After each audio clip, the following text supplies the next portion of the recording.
Hablaremos de la proyección empírica de que los Mossos no atendían a las órdenes judiciales y se habían colocado al lado de aquellos que pretendían subvertir el orden constitucional.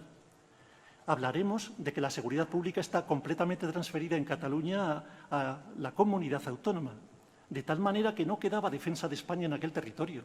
Es necesario mandar más gente porque si no hay nadie que pudiera dar cumplimiento a las órdenes del juez. La seguridad pública, el control que habitualmente cuenta el Estado en Cataluña, se limita a esos 17.000 hombres armados que veremos dónde se colocan, porque será importante analizarlo para la existencia de la violación.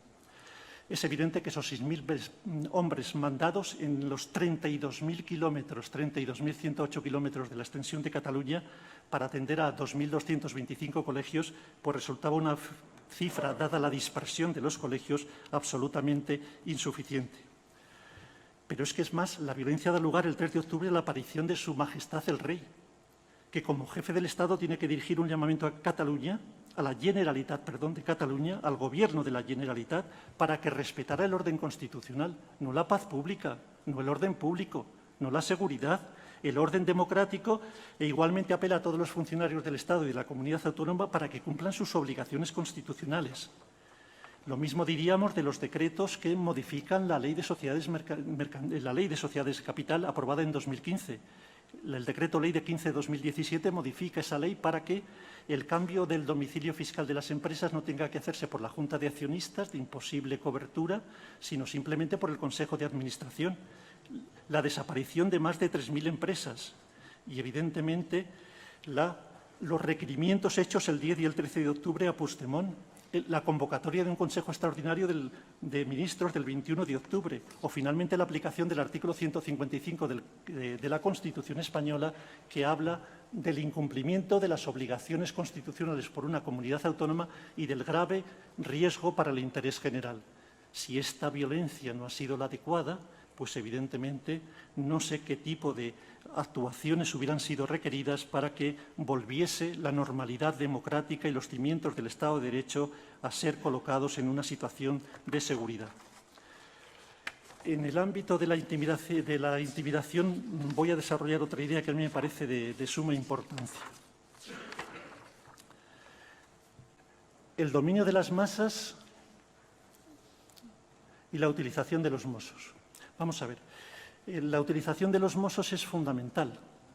El uso de la fuerza, esta es la idea, es monopolio del Estado y su utilización directa solo es posible en el marco de las leyes y por parte del Estado.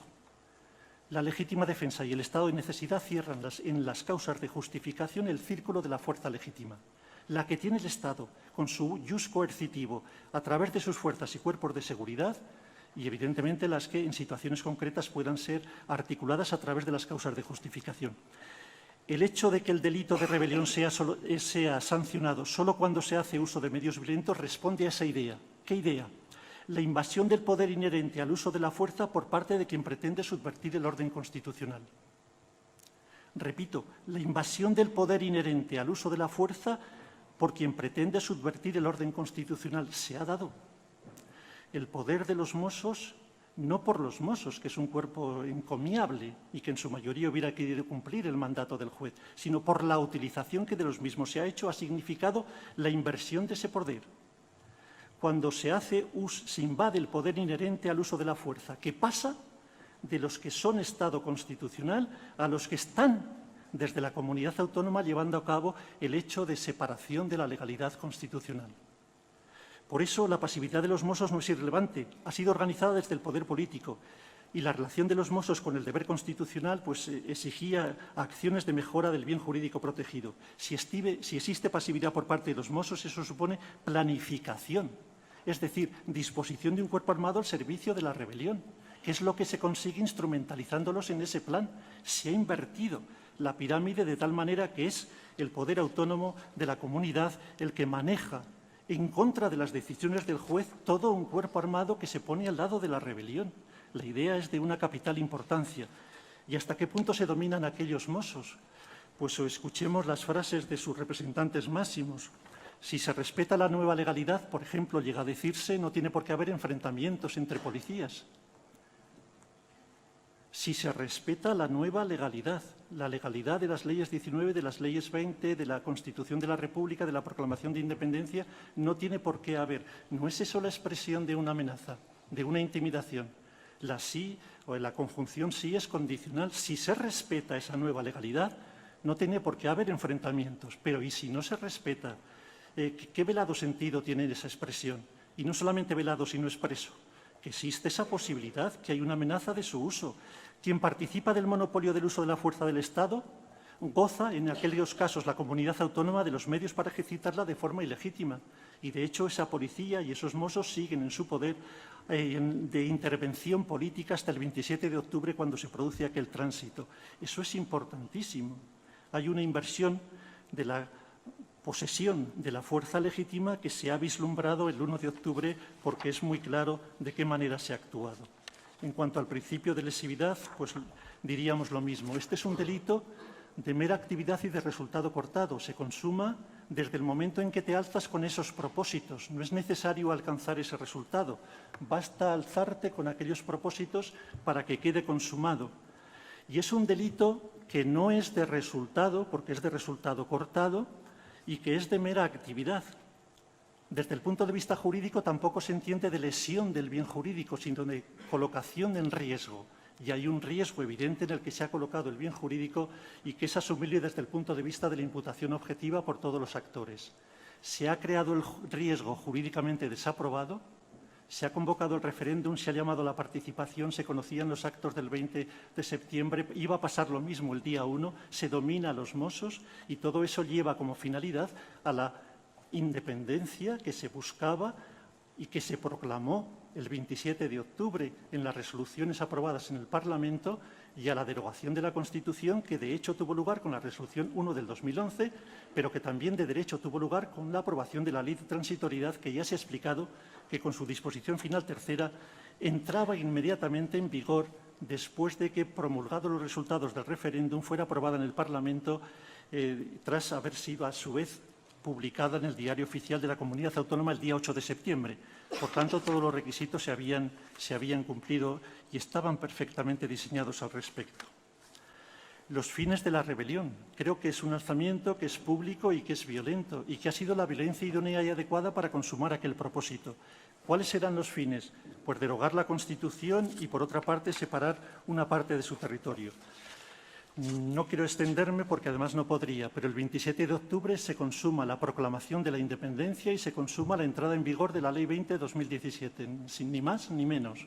La Constitución ha sido derogada de hecho y de derecho en Cataluña, en una parte del territorio español, lo que supone evidentemente un riesgo de que en esa parte del territorio, y como bien se dice por el Tribunal Constitucional, quedan absolutamente desprotegidos los derechos de la mitad más uno de los catalanes. Esa mitad que, siguiendo las normas de su Estado, no han querido participar en un referéndum que había sido declarado ilegal por el Tribunal Constitucional y que veían perturbada la existencia de su propia comunidad, hasta el punto de que había sido aprobada pues, una ley que proclamaba la independencia y creaba y constituía una república distinta que, en pie de igualdad, exigía obligaciones a España y que habían ya llamado a la Comunidad Europea para que abriese las puertas a la nueva Constitución. La conspiración, proposición y provocación. Para llegar a la conspiración, proposición y provocación solo hay dos caminos que vamos a abordar. Primero, que se desconecte por completo a los autores del alzamiento, de la idea del proceso de la independencia, de la realización ulterior de la violencia, porque ellos habrían propuesto, pero se habrían separado del iter criminis en un momento determinado sin que se les pueda adjudicar la realización de la violencia. Eso no es así. Está constatado absolutamente que los ideólogos de la actuación son los que luego promueven la actuación de los que deben votar utilizando a las masas para oponerse a las fuerzas y cuerpos de seguridad del Estado. Los autores de la Sala Segunda del Tribunal Supremo recalcan que convierten a los utilizados, en personas animadas por un error de prohibición, puesto que creen justificada o injustificadamente que están en posesión de un derecho, puesto que se les ha repetido durante 2 años que la legalidad es aquella, la paralela, y que tenían derecho a llevar a cabo una votación que es de configuración legal y que, si se separa evidentemente de la legalidad, pues no tendría cabida en la misma. Esa vía de la conspiración separar a los autores de la violencia pues no es posible, porque a través de los Twitter, de las 1000 comunicaciones, han sido los que han instado a llevar a cabo un acto que se sabe básico en el proceso de independencia, que es la celebración de un referéndum en el que se alcance un quórum mayoritario. Está, vuelvo a repetir, y ha sido expuesta esa conexión realizada y no me voy a cansar más en exponerla. Y la segunda forma de llegar a la conspiración es decir, sí, hay una violencia, pero no es típica.